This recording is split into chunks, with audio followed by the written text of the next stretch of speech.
Welcome to Section 420, Talkin Yankees. Well, the Yankees fend off getting swept by the Cincinnati Reds 2 years in a row. I recall Cincinnati came here last season to Yankee Stadium and swept all 3 games. The Yankees on the verge of that happening again, but looks like the new de facto ace, Max Fried, steps up there, and Max Fried now reaches the 10-win mark. First pitcher to do that so far in the American League there. Again, probably well on his way as Cy Young if he keeps this going. Probably will also start the All-Star game. Again, that has his lineup also with his off days and stuff like that, but again, I can't think of anyone else who should take that ball. So we'll kind of look at the final game there, a little fireworks, Jazz getting thrown out. Obviously with another bad call with the umpire there, and former teammate there, Jose Trevino, actually being the instigator of the whole thing. So we'll get into the whole thing, but before we start, make sure you subscribe to this podcast, Section 420 Talkin Yankees, wherever you get your favorite podcast, and there's also a YouTube version of the show, so go to YouTube.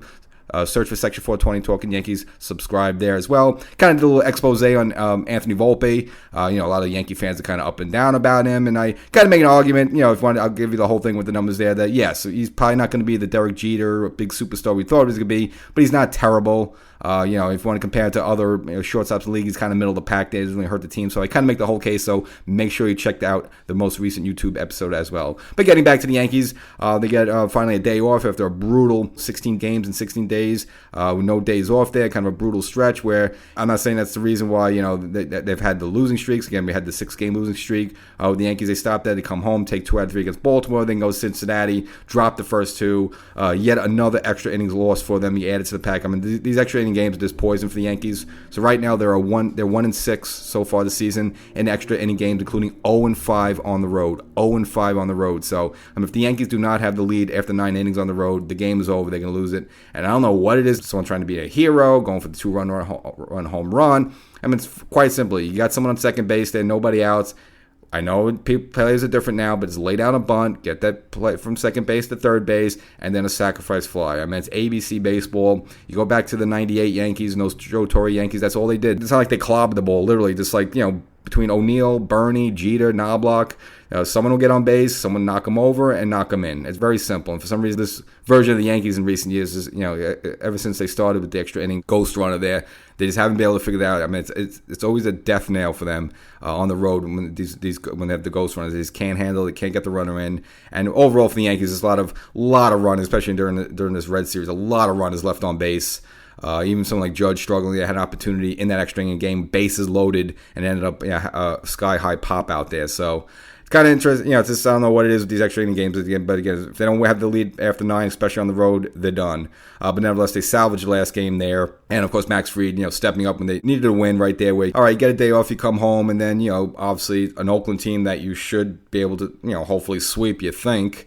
Have that at home there, and then kind of sort of get yourself right back on sort of a little bit of get a little winning streak there together, at home. And of course, Friday, June 27th, and I don't endorse this, but it is fireworks night at Yankee Stadium there. So again, I don't think the Yankees and Yankees Stadium should do that. I mean, it's a little bit hokey. It's underneath them, and it's something they didn't do in the past. But yes, so if you want a fireworks night, that's June 27th there at Yankee Stadium. And if you just look at the Yankees, I just mentioned Max Fried before. I'm just looking at his numbers right now, 10-2.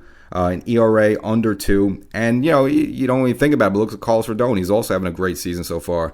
9-5, so he's right under him. So Rodon and Fried right now 1-2 in the AL for wins, and Rodon, not too shabby himself. He didn't get the win the other day. He deserved it. He's going to get run support. But you look at him right now, 9-5 with an ERA of 2.92. So he's pitching to an ERA under 3 there. So you got your top 2 lefty there throwing the ball great this season. And of course we had this heat wave definitely here in New York. I mean, it hit 102 the other day, but just across the whole Midwest as well there, just a heat wave. And part of the reason why he felt a little winded in his start, he really couldn't go past 6 innings there. Mentioned the heat, this brutal heat there, but it looks like it's finally letting loose here. And of course, the whole thing with Jazz. There was a very low ball that was called a strike there, and we've seen Jazz get tossed out. Remember that Tampa game early in the year, and that's when he kind of went on his little tirade. He went on X there and tweeted an expletive out where he was almost going to get suspended. They appealed it. He didn't get suspended. Well, it didn't get that crazy this time, but nearly close. So basically what happens, obviously you got the call third strike there, and if you hear the story, basically, after the inning when he has to take the field going third base there, I guess he was still muttering to himself about it there. Now initially the home plate umpire didn't see that, but former teammate Jose Trevino, now a catcher for the Reds, he kind of pointed out to the home plate umpire that Jazz was jawing at him. And I guess, the umpire was kind of like, what are you talking about? And Jazz kind of went back at him. It's like, I'm just blah, blah, blah, blah. Well, as it would turn out, Jazz actually ended up getting tossed from the game. That was because, Trevino brought it to the umpire's umpire's attention that he was out there muttering to himself there, but really drawing at the umpire a little bit. So Trevino, getting his former teammate kicked out of the game there. Again, that's the game that Cincinnati would go on to win in extra innings. Well, Jazz will get a little revenge the next day there. I think it was a little gamesmanship. They looked at the tape that it was Trevino actually that did that pointed it out to the umpire that Jazz was drawing off there, and Jazz did hit a 2-run home run shot in the game there, and kind of as he came around the bases, that trying to jokingly said to Trevino like that one was for you, so like that. So a little gamesmanship between some former teammates there.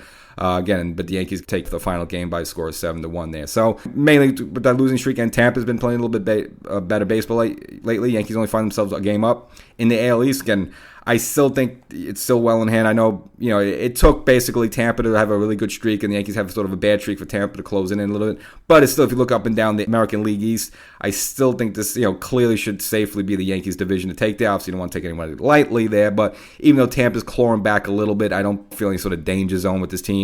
Again, the Yankees kind of almost like they had the 6-game losing streak. They kind of just gave a chunk of games away there where, gave Tampa an opportunity to catch up a little bit. If you win a game, lose a game, win a game, usually you don't lose 6 in a row, and I don't see this Yankee team having many streaks like that in the second half.